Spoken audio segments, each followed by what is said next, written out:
Ladies and gentlemen, welcome to the Swole but Soulful podcast. I'm your host, Luca Kawahara-Mizuyu, joined by absolutely nobody today because today is the first episode and I'm actually re-recording this because the audio wasn't exactly on point last time. So welcome to the show if you are new. So we talk about everything mental health and fitness related. Sometimes we will be going into sensitive topics in mental health, trauma, addiction, suicide, and everything of that kind of nature. So viewer discretion is advised. If anything is triggering or anything of that nature, please do take a breath and, no pressure to carry on watching. So today I'm really going to just introduce myself, who I am, who am I, what do I do, and where it all kind of started. So I am an athlete. I pride myself in saying I'm a powerlifter, and I've done a marathon as well, and I've done a couple MMA fights, and I'm I enjoy fitness just like a lot of other people, and I'm going to kind of talk about my journey, keep it a little bit tame. Next time, we'll kind of be talking about my more mental health and really going into depth with that kind of stuff because, that shit could, it can get a little bit sensitive sometimes. So, we'll keep it a little bit tame today. Keep it a little bit tame. But yeah, where did it all start? So I was born in 2003, a little younger, and I'm 22 now. So I've had a bit of experience of life, but, still not there yet, I'd say. But I was born in England and I quickly moved to Japan for about a year, I think.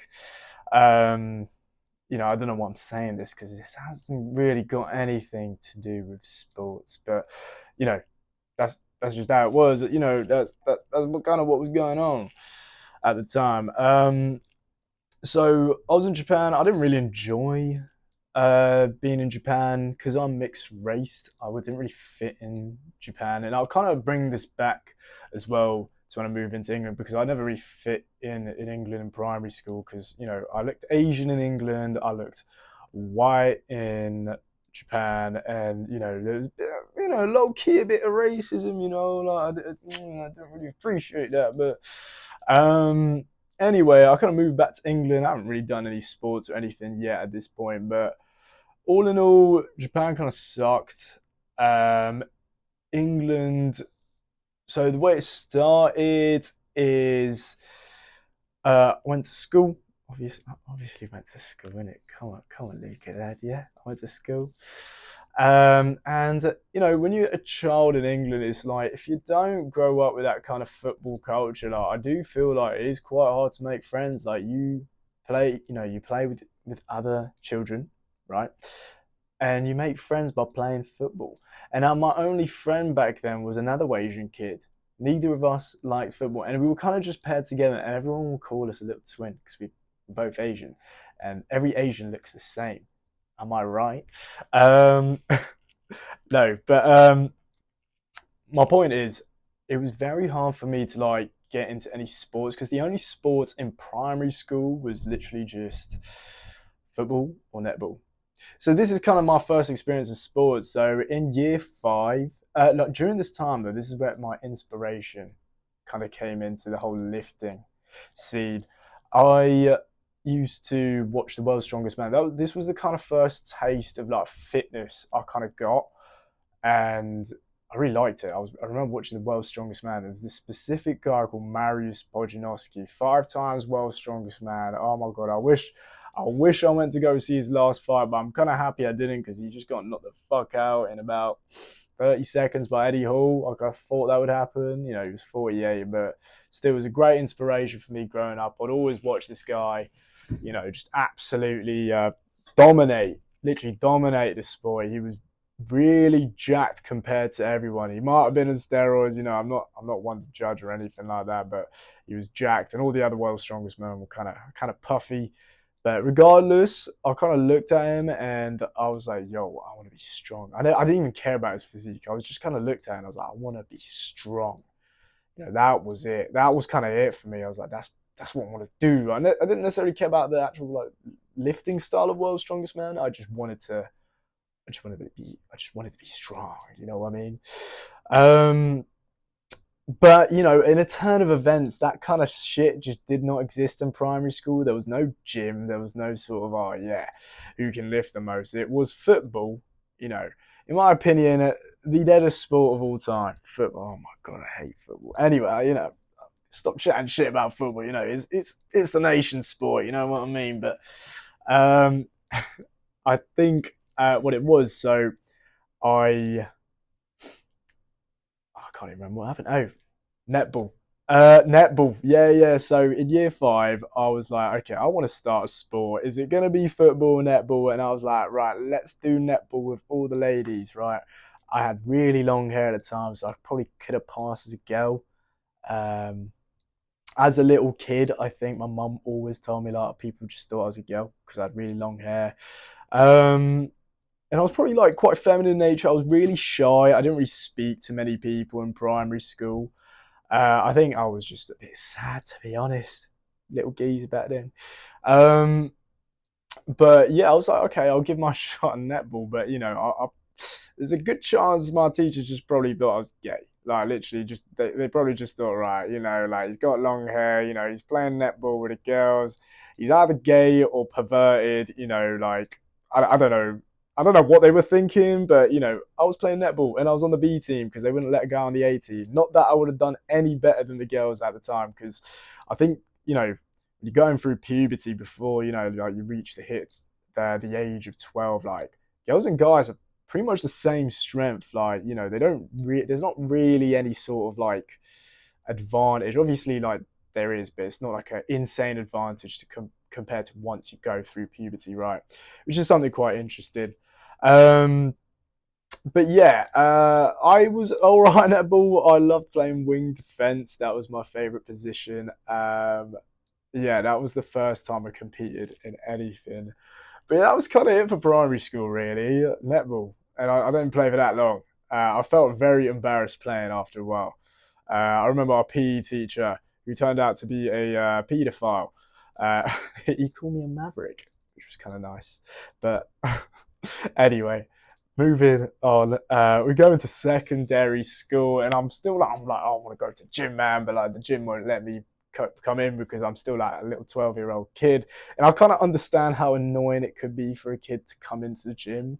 Working as a personal trainer last year, there would be, you know, like, you know, gang of like 15 little, you know, 15-year-olds with their school shirt and shit, thinking they're all the big mans, you know, not putting any plates back, you know. Oh my god, like I can understand why it might be a little bit annoying to let a kid in. But regardless, you know, that was still kind of the dream for me. I really wanted to be strong. I wasn't really sure in what in. You know, at the time I was kind of just picking up rice bags and, you know, doing a couple curls thinking I was a big man, but uh yeah. Um so puberty kind of hit. I felt like I hit puberty pretty early. I was kind of taller than most people around year seven, but that's kind of like where my height peaked. I don't think I grew after that.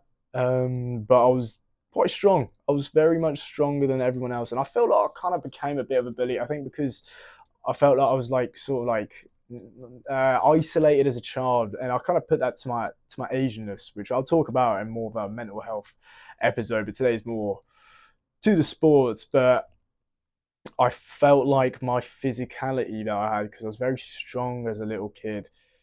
I kind of used that to control other people. I remember, you know, like I just I put my knuckle into kids' chests, and like hurt them. Oh, I hate talking about that, but like I remember doing that kind of stuff, and you know, it was a bit dorky. I felt like a bit of like a caveman. I still kind of do, but like a really cool caveman these days. You know what I'm saying?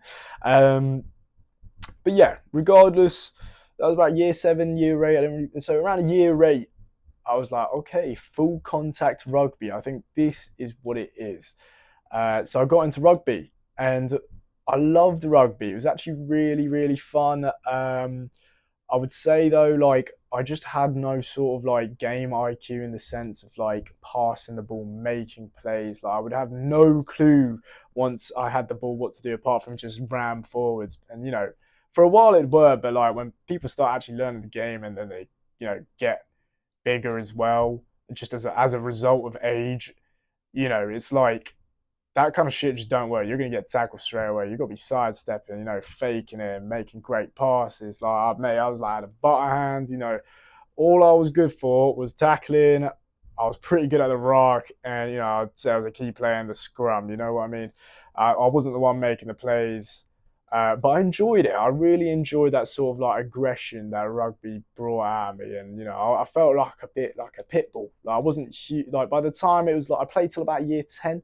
By the time I was, um, you know, by the time I was year 10, like I started at front row, and now I'm, you know, flanker. The year later, I'd probably, if I played another year, they'd probably send me off to the backs, and you know, I would not be any help there. But yeah, I really enjoyed rugby. At this time, I also did athletics. I really enjoyed 100 meters.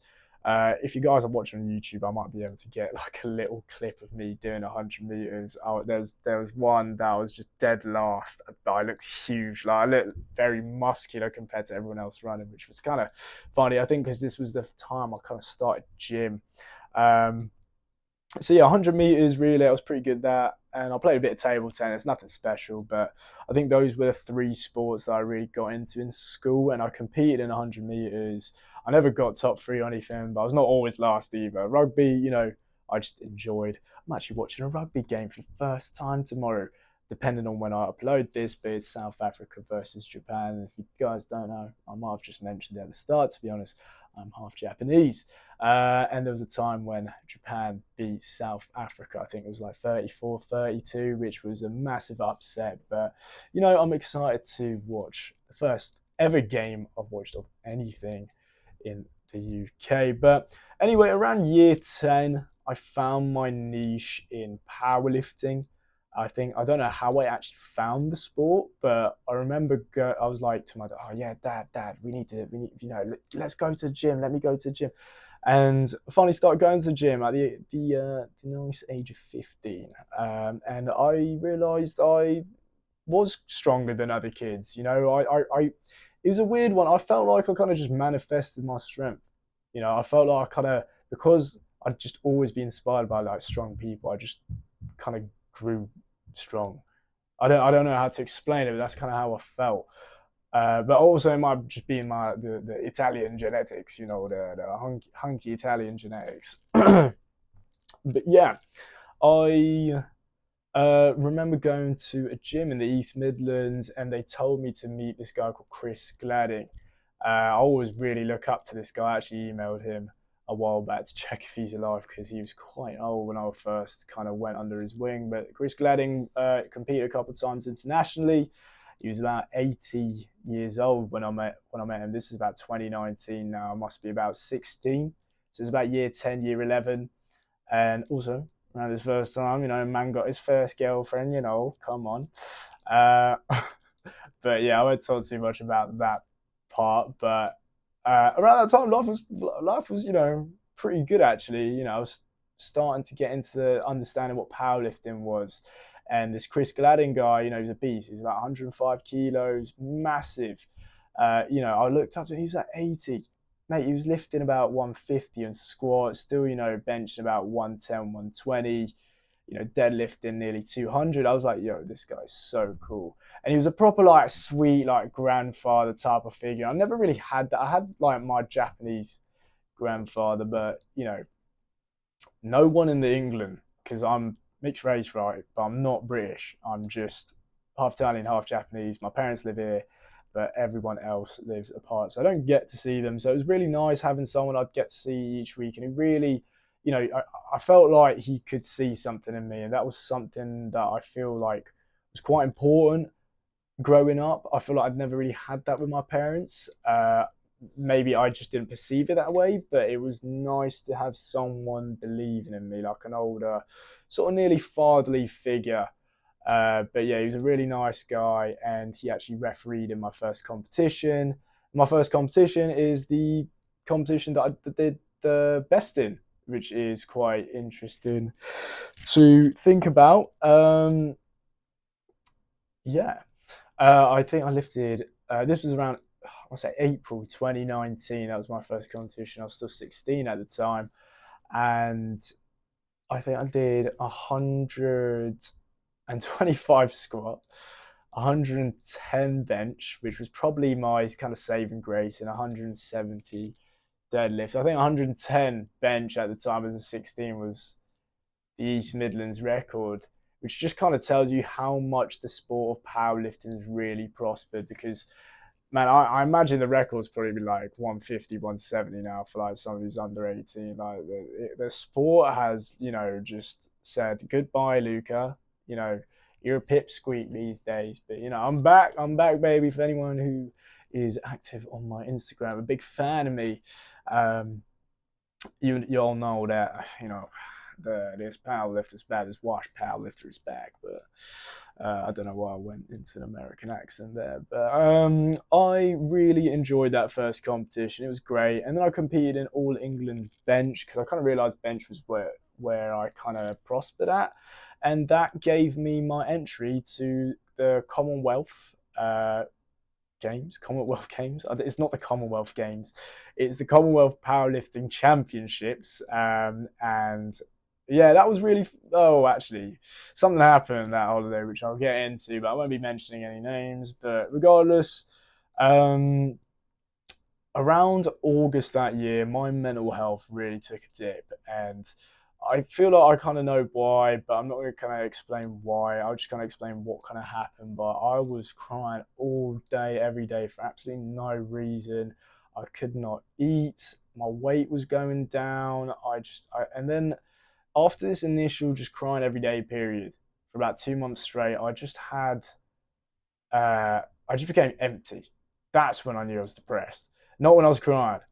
Like when you're depressed, you're empty, and I feel that most days. Kind of, I feel like still. It takes a lot for me to be like connected to someone, and I think that's kind of where the addiction part comes from. But I'll talk about that in a different episode again. But um, yeah, it was a really tough time, and I remember I started self harming, and the day before, so my Commonwealth competition was actually in Canada, which was really cool. This was my first time going internationally for a competition ever. But I went to Canada with two of these blokes. They were about 30 and 40 at the time. And I stayed in an Airbnb with them. They were pretty nice. But yeah, so the day before, maybe 2 days before but before that, I started self harm. But it's like the day before my competition, I must have self harmed something, and yeah, even when I got my medal, I felt absolutely nothing. I felt zero emotion. I was very empty. Um, yeah, I look back at the kid. I don't look back at it as me. I try to look back at it as another kid, someone else. And I felt really sad, but you know, that's just a part of life of mine. That happened, and I just got more and more depressed after that. I came back. Oh, during this trip, I'm 16 still, and I had a bit of experience with the sleeping around and all of that, but it was just with my ex-girlfriend at the time actually, so I hadn't really slept around. But I remember this guy. I don't know if he was cheating or anything. I know he had kids, but brought back some girl, and imagine like an open plan house, and there's like a window that's kind of like a massive like glass panel that's kind of looking into the living room just on my left, and imagine I'm just sat on the sofa just staring at a TV screen. I start hearing sounds. There's a jacuzzi outside, and oh my god, I look left, and these two are just clapping cheeks. No bother that there's a 16-year-old there. Just you can see the whole thing. That was not nice. It was actually quite uncomfortable at the time. I did not like that. And I tried to go to an Airbnb, but when I went to the Airbnb, I felt like I was in a crack then. So I came back and I just made an excuse saying, the Airbnb was all right, but I'll stick with you lads, and then that was kind of it. The English Powerlifting Federation did kind of get involved because I did mention it, but I just after that I was just like, I don't want to snake anyone out. You know what I mean? Like, I don't know if I said something, I'd ruin this guy's life or whatever. But that's kind of what happens, man. Like, yeah. Yeah, that was nice. That wasn't a great trip. Like going to Canada, just that part aspect was pretty cool, but the actual like things that happened weren't that cool. There was one guy that I really liked. I call it, I nickname him Superman. His name's Nathan. He's a cool guy. I like him.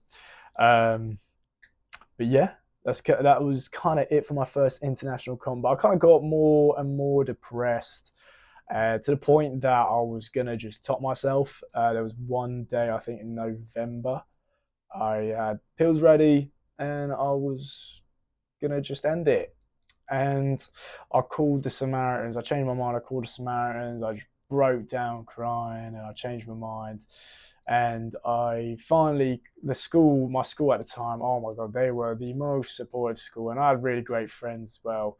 And they kind of finally got me into a proper sort of situation with a clinical psychologist because I did go into an assessment before, but because I said I'd tried cocaine once, they kind of really, you know, went on to that. Oh, you did coke, and it was like 3 months before my assessment. It was once, and they were like, "Well, you know what? Maybe you're depressed because you did coke." I'm like, "I did it once, mate, and I wasn't even depressed back then. Like, what the hell?" But yeah, they kind of. I don't know if they really helped. I think because I was 16, 17 at the time, I just didn't really understand the help I was getting, and I was put on antidepressants. I was on antipsychotic as well. I think I was on fluoxetine and aripiprazole. Um, and I don't think it really helped, to be honest. Maybe I just didn't use it well. Maybe I wasn't really trying to do things in my life that the antidepressants would allow me to have done. But I just remembered that like sex was very empty, and I didn't really I was very empty. I think it just made me more empty, but I just wasn't sad. It was a weird feeling, but I was already empty, so I don't know. It was a really weird feeling. But I think because of the weight loss from me being depressed, I dropped down to 66 kilo category, and I was still bench only, to be honest. But I did 100. I got up to the point where I got into nationals for 2020 as a 66 kilo athlete, and I hit bench 120, which I thought was pretty good. At this time, I actually got a coach called Liam Rouse. Rest in peace, Liam.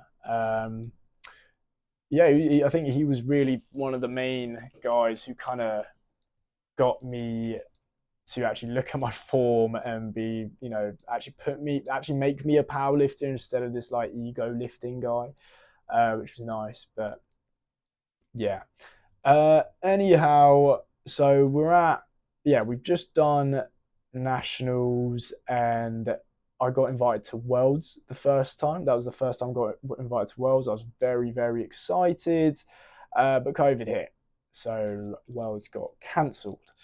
And during this time, I broke up with my first girlfriend. It was a very messy breakup, but I actually started feeling quite a bit better after the breakup. And not to say I was depressed because I had a lot of problems of my own. Um, but yeah, I started feeling better, and I actually really, really enjoyed COVID, which was, you know, it's a weird thing to say because I think most people were quite sad during COVID. I really enjoyed it. I had a really supportive school who lended me gym equipment, and I made my own sort of gym in my garage. It was probably quite illegal at the time, but I really enjoyed it. Um, I had like a little membership going. I felt like the big dog, you know. I felt like everyone was coming in. I was seeing people. I was seeing multiple people every day. I probably like talking to more people I would than I usually would, right? And this is around year 12, so it was like 17 going on to 18.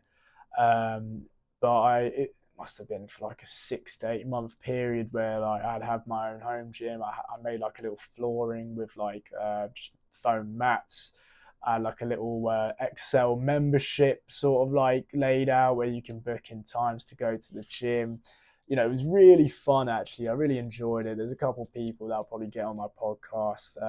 Camille, he'll probably get on here. He's a sick bodybuilder. I don't think he's competed yet, but I do believe he is competing, which is something I kind of want to talk about actually at one point, bodybuilding, because that's not what I do. And I have, as coming from a sort of mental health background, it's like there is some questions that I have about the sport of bodybuilding, but I think it would be awesome to get someone on who'd kind of get a really good explanation of what the world of bodybuilding is like. Yeah, so um, I ended up just training in my garage. This is probably the strongest I kind of got. Um, yeah, this was the strongest I got till now. Because around after this period, I stopped going to the gym completely. But yeah, so I started. Yeah, so it was I think I'm trying to remember. Oh, so yeah, right. So I did nationals again, but for 2021. This was my last year as a sub junior. But around this time, I just like I got injured.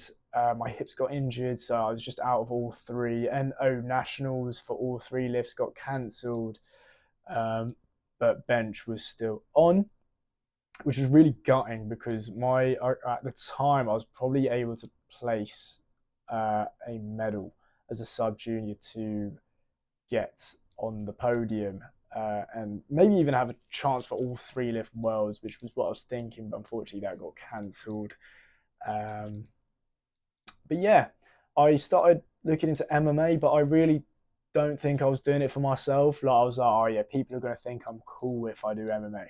That was at the time. Now I actually really do enjoy it, but mate, I went to about 6, 7 sessions before I got into fight, and this motherfucker was scary. I mean, this guy was scary. He was mad thing. I might put a picture. If it's on YouTube, you guys are watching, but put a picture of this guy because this guy, oh my god, I had my eyes set on someone. I thought they were gonna match me up with this other guy that I was kind of friends with, and I was like, okay, maybe I've got this guy. But this guy, oh my god, mate, I remember going into cage and I froze. But we'll get into that. But I competed at nationals, and 3 weeks before nationals, I got COVID. This was July 2021. So I just didn't peak very well. I ended up only hitting 127, but I was second. So I still got a spot at Worlds, which was nice. So yeah, I think once I got the kind of like, you've been selected to Worlds, I just didn't care anymore. Like I'd get injured quite a lot before competitions. I'd get ill quite a lot before competitions. And it was just like, do I still really want to do this? And I think the answer was just, I was really half-assing it, to be honest. And I kind of just did more MMA. And anyway, I think it was August. I had my MMA. I was supposed to have my MMA. Oh no, I did have my MMA fight in August. That was actually really fun. Also, in between all of this, I'm developing a weed addiction, which is something I won't get into too much. But I remember every session in my garage after the gym, I'd smoke. And if I'd run out of weed, I'd be panicking. And if I'd be panicking, mate, I would go onto the floor where like the gym was because we'd be smoking weed, right? And there'd be little like bits that weren't fully smoked because I couldn't roll very well. So little bits of like green would just fall out my zoot. And I'd pick that up and re-roll it, and it'd be tiny as thin as zoot. And I'd be like scraping off tiny little bits off my grinder to get the tiniest little zip. And it was just really like just desperate to like be high because I just became quite anxious, I think. But yeah, anyway, forget about the addiction part, right? So so the fight itself, mate, oh my god, man, I remember like kind of standing in front, bell kind of goes, and I just freeze. And then I was like, right, I'm back to life, and I just bear hug this guy. I haven't even learned how to throw a punch yet. I was just like, right, I'm gonna just muscle him out, because I know I was strong. And that's kind of what I did for 2 rounds, and I nearly choked him out at the end of the second round. I was really surprised. I was quite impressed with my performance, considering this guy was a beast. Me being an idiot though, I was like, oh, I don't know where my corner is, and the ref kind of heard that and put a torch on my eye, and one of my pupils weren't dilating, or like the other one, I can't remember the other term for it, but yeah, so because it wasn't dilating, they just called off the fight. So it was a doctor stoppage, and I remember this guy, my opponent, put on a story. So I put this guy. The fight ended up in doctor stoppage. Like, mate, I nearly had you out in the second round. Like, you know what I mean? Like, pipe the hell down. And also, you're 29 and I was 18. Like, give it a rest, big boy. Um, Regardless, he's a pretty cool dude. I didn't speak to him too much, but it was a good first experience. I really enjoyed it, and I was like, right, let's do another fight next year. And that's kind of all I was doing. But I was doing a lot of drugs. I was partying, and then my second MMA fight 2 days before I went to rave, and I John Jones style took some MDMA. I was fucking gurning my teeth were just gurning, and I just didn't take the fight seriously at all. And I was also again paired with this crazy guy. I think he had like 7 years judo experience and like definitely some sort of kickboxing or taekwondo. Like his kicks pretty mental. Like shit that you just didn't learn in the 8 weeks of training that we had. And the fights I kind of had were with Ultra MMA, so you kind of get 8 weeks training, you get matched with someone who's fairly similar to your size and similar experience. We did not have any similar experience. I don't know what the hell they were on about. Regardless, it was a fun experience. It ended up being a draw because I think he lost a point for like a neck crank. I kind of just thought he should have just won there and then because he would have just had me. I think, but the ref stopped it. It was like no point deduction. I was like, all right, fair dues. But yeah, so that was second year of uni. Um, yeah, uni was pretty fun, but like I was just felt like I was just snorting lines or smoking or drinking. It was all kind of blur, but I made some awesome friends though. Like friends that I can hang out without doing the drugs. I think there's a big misconception that you know when you quit a drug, like you lose those friends, and there's a good chance that you do. But I was kind of lucky to still be friends with all of them and that we could hang out without drugs and everything. So, which was awesome. Um, but yeah, I was also sleeping around a lot. That was something that I'd like to mention because this was probably my main issue, sleeping around. Um, that was the only thing I lived for. Like I'd be on dating apps and the the notification of a message would just give me a dopamine hit. And then if someone else responded, well, great, I have another one, so it's okay. I would never feel like shit. I wouldn't even know how to. Like there was no way I was gonna let myself feel shit because I had drugs, because I had weed, I had alcohol, I had women. You know, I didn't even know what it was to feel like me because I had all these external stimuli kind of making me feel good, right? But yeah, I just wasn't going to the gym at all this time. I was just partying around. Um, but yeah, so I did one more fight. This was second. So first year uni, I had a draw. Second year uni, I was like, right, you know what? I actually want to win this fight. So I put a lot of work in this time, and I don't think I missed a single session. I probably went to extra sessions. And I have no excuse. We were matched pretty fairly. I just lost. That day, I just lost. It was a good fight. I knocked the guy down, in the third round. And, it was back and forth. But the guy just had better strikes. He was landing cleaner. I think I had the more like powerful strikes, but like they weren't like a clean strike. Some of them were haymakers, some of them were clean, but like, my volume was way lower compared to my opponent, regardless of how strong my hits were, and I'd always end up on the floor, which was a bad look. I'd be the one trying to go for a takedown, but he'd take me down. He'd reverse position, right? So I ended up losing the fight, and I actually cried. I remember like feeling so sad, and that was one of the most rawest kind of feelings I had because I actually put my all into that. I didn't drink for 2 months, didn't smoke for 2 months, and yeah, it was really sad actually. But I might get into another fight. I'm doing a Muay Thai right now, but it is all strikers. It's a little bit scary because I do like a bit of the floor game. You know what I mean? Anyway, after the fight, I went straight back into smoking weed, and I don't think it just didn't stop after that. I think I smoked pretty much every day, and it just got worse and worse, really. Um, yeah, and then I moved to Canada. And I just got more addicted to weed because weed is legal there, and it felt like a candy shop every time I went to ago, and I was still kind of wanting to sleep around. I didn't really kind of stop sleeping around till I met a second girlfriend in Canada.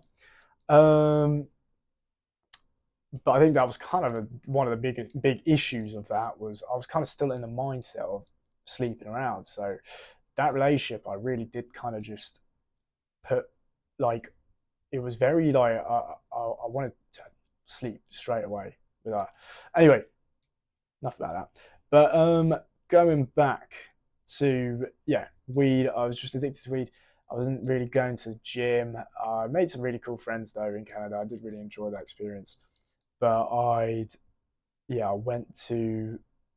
But then by the end of the year, I think it was 20. By the end of 2023, the first semester I was in Canada, I was like, I don't know what sparked in my mind, but I was like, I want to run a half marathon, and I just quit weed right there and then. I think it was the 27th of December was the last time I smoked weed in 2023. So it's nearly 2 years for me, which I am grateful for. And I haven't done any other substances since 2022 December. So I will also be 3 years clean off that. But yeah, so I just quit weed and I was like, you know what, I want to run a half marathon. And I did. I ran a half marathon in May 2024. And that was my first sort of like cardio. I think running for me is because something I was really, really bad at. In school, we'd always do like a 1 mile run, and I'd always come like bottom 10. I was really bad at long distance. But this was like, you know what, I want to do it. And I loved training for it as well. I really enjoyed it. I think maybe because I was in Canada, like it felt different. It felt kind of cool, like running in a different country. I remember like I was on the treadmill for a lot of it, and like there was one really snowy day, and like it was like it was a treadmill on the second floor, and there was just a window in front of me, and like everything was just white. It was beautiful. I don't know what I remember. Like I can really picture that quite well. It was really nice. Um, but yeah, around this time, I think I got into a relationship, and I was gonna smoke again. It wasn't I quit permanently, but I think because that person didn't smoke weed as well, it was kind of like, well, you know what, I might as well just quit. And I have quit. I have no interest in smoking again. I think it's awful for me. It just kills my motivation. I know I can get pretty addicted to things quite easily, so it's just kind of like a no-no for me. But yeah, and then what happened? Right, so I was like, I want to do another half marathon because I didn't get sub 2 hours, and that was my goal. Excuse me, I just need to drink a little bit of water. I'm gonna try and make no cuts for this podcast. You might hear some heavy breathing, but I'll try and keep it nice and sophisticated. You know. Ooh, I don't know. I don't. It's a bit of ASMR. I can't tell. Ooh, that water really hit the throat. Mm-mm-mm. Right. So, and then I kind of got into marathon. I did a half marathon in May, and then I was like, right, okay. So I moved back to England. So I did a year in Canada. It was actually really fun, and my relation turned long distance. We had some issues before that.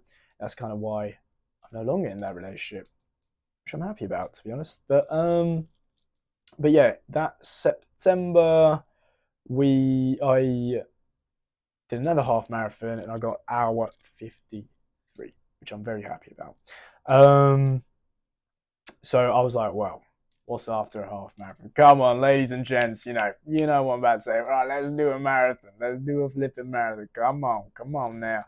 The full marathon was actually really hard. I didn't enjoy it, to be honest. I enjoyed the half marathon distance. That was actually like it was long enough, so didn't feel like just an exhausting sprint, but it was short enough so I didn't feel like I was dying, which was nice. But yeah, so marathon training began. I don't think I trained super well for it. I think my longest run before the marathon was 33K, and I did that in Canada. That was a really fun run, actually.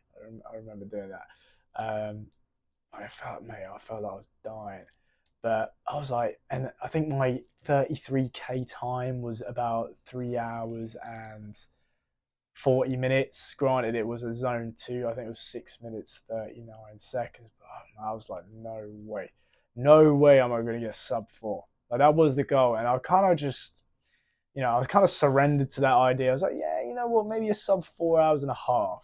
And I ran this marathon with one of my close mates, Will Sherry, an absolute beast as well. So shout out to Will Sherry.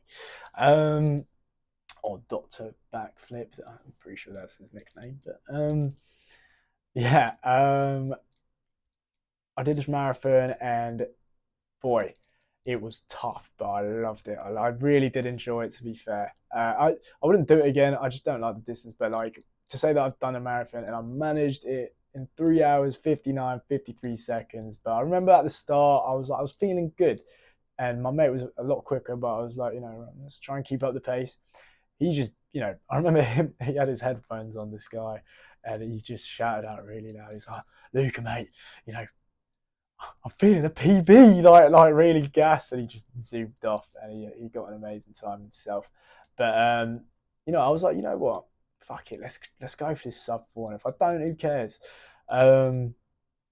So I just went for it. I went for it, and I was doing really well. I think I got 5:20, 5:21 half, and then it got to about 5:30, 30K average, and then around till about 5 minutes, till about 35K, I was under the 5 minutes. I was doing about 5 minutes 33, and then I started cramping really bad in my stomach. Like I had a really bad stitch, and that's kind of what always fucked me up in running, was just a stitch or just an abdominal cramp. It was really painful. So I was really trying not to stop, but I ended up having to stop for a minute. But I knew, because I'd been quite quick for the first 30K, I was like, right, I can probably afford to stop.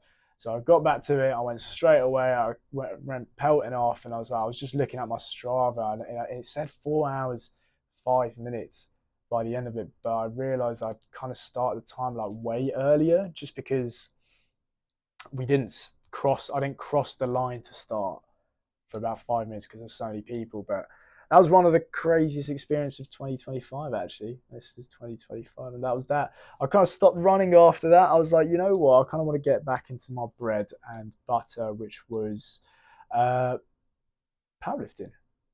And I finally made a return to powerlifting, and I'm about to compete this year in December, which I'm grateful for, and I'm really, really excited. Actually, I am, you know, this year's actually been, there's been some tough moments. There's been some real good moments, and it's really important to look back, guys. Like anyone listening, look back in your life, like right now, do it with me. Like this year's been, it's been tough. Like a break up the start of the year, like first half of the year, which was tough, but it taught me a lot. And right now, I'm in a really good place. I'm doing my masters at King's, great uni. I graduated with a pretty decent grade from Birmingham. I had, the luck, I had I can't even think of the word, but I had the chance of being a PT, which was really fun. I volunteered with people on probation, which was cool as well. I've run a damn marathon, and I'm at my strongest ever. I am at my absolute strongest ever. I'm deadlifting numbers I have not deadlifted before. I'm squatting numbers that I haven't squatted before, and I'm benching.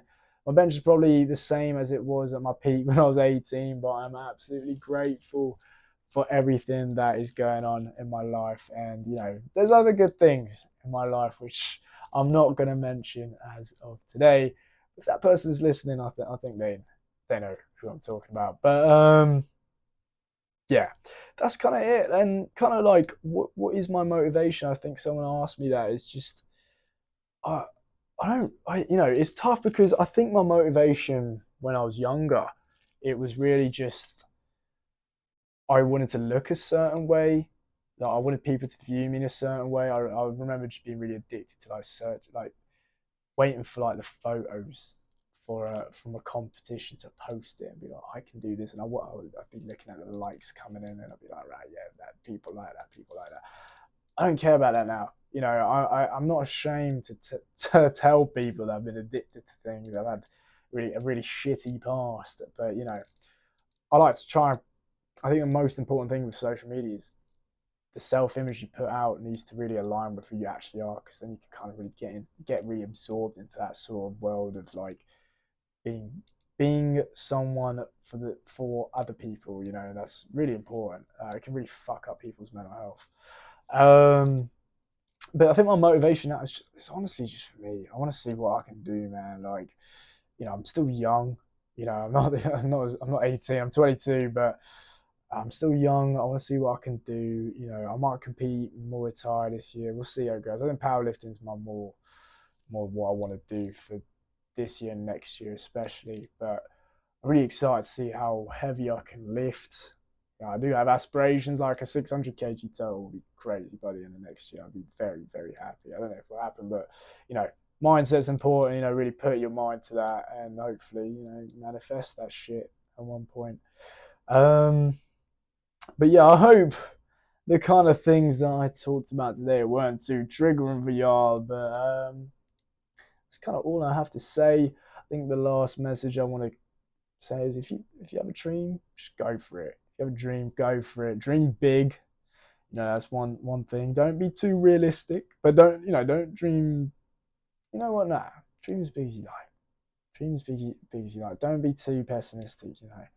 And you might not get that dream, but the fact that you tried and enjoy the journey of going to wherever that dream is.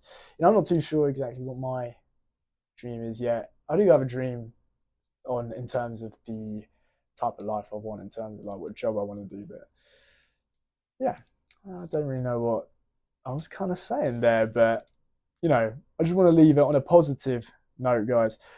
Next time I'll probably be talking about a lot more dark shit. So be prepared. And then after that, I will be having a lot more guests, hopefully weekly. I'll be reaching out to some people who may be listening or may not be listening, and I will be getting you guys on here. And I love to hear other people's perspectives, and I'm sure the listeners would appreciate two people just having a conversation as well. But as always, thank you very much for listening to the Swole but Soulful podcast. Peace out.